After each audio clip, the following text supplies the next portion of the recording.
Dear friend, আমরা আকাশের সঙ্গে কথা বলবো। আকাশ আসছে কোথা থেকে? কাজিরহাট থেকে। কাজে থেকে আসছি। আচ্ছা, কলোয়া থানা। কলাপাড়া থানা। তোমার সমস্যা কি ছিল?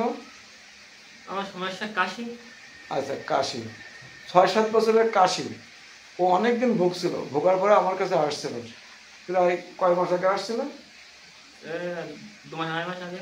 2 মাস 2.5 মাস, ও 3 মাসের বেশি হয়েছে হিসেবে আসছিল। ওকে আমি ওষুধ দিয়েছিলাম কোস্টিকা, তারপর থেকে সে সুস্থ ছিল।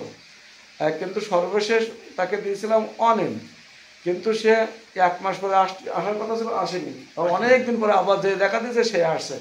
আমরা আজকের ওর কেসটাকে নিয়ে সেকেন্ড প্রেসক্রিপশনে দেখলাম ওর ড্রাগ প্রেসার আগের মতোই আছে, তবে সব দিক থেকে কম আছে।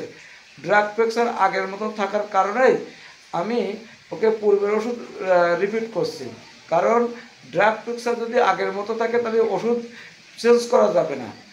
আর ড্রাগ প্রেসার যদি পরিবর্তন হয়, নতুন ওষুধ আসে, সেক্ষেত্রে নতুন ওষুধ দেওয়ার প্রয়োজন ছিল। কিন্তু ড্রাগ প্রেসার একই আছে। আমি ওকে ইন্টারকারেন্ট মেডিসিন হিসাবে দেওয়ার চেষ্টা করছি, কিন্তু ওর বংশে কারোর অ্যাজমা আছে, মানে কাশি ছিল কারোর? না, আচ্ছা, যক্কা? না। যক্কাও নেই, কাশিও নেই, অ্যাজমাও নেই। এই জন্যে আমি ইন্টারকারেন্ট মেডিসিন না দিয়ে পূর্বের মেডিসিনটা আবার রিপ্লাই করলাম। কারণ হচ্ছে যদি বংশে না থাকে তাহলে তো আমরা ইন্টারকারেন্ট মেডিসিন দিতে পারবো না। সে ভালোই আছে, অর্থাৎ তার কেসটা তো ভালোই আছে। এই জন্য আমরা আর ওষুধ চেঞ্জ করলাম না এখানে।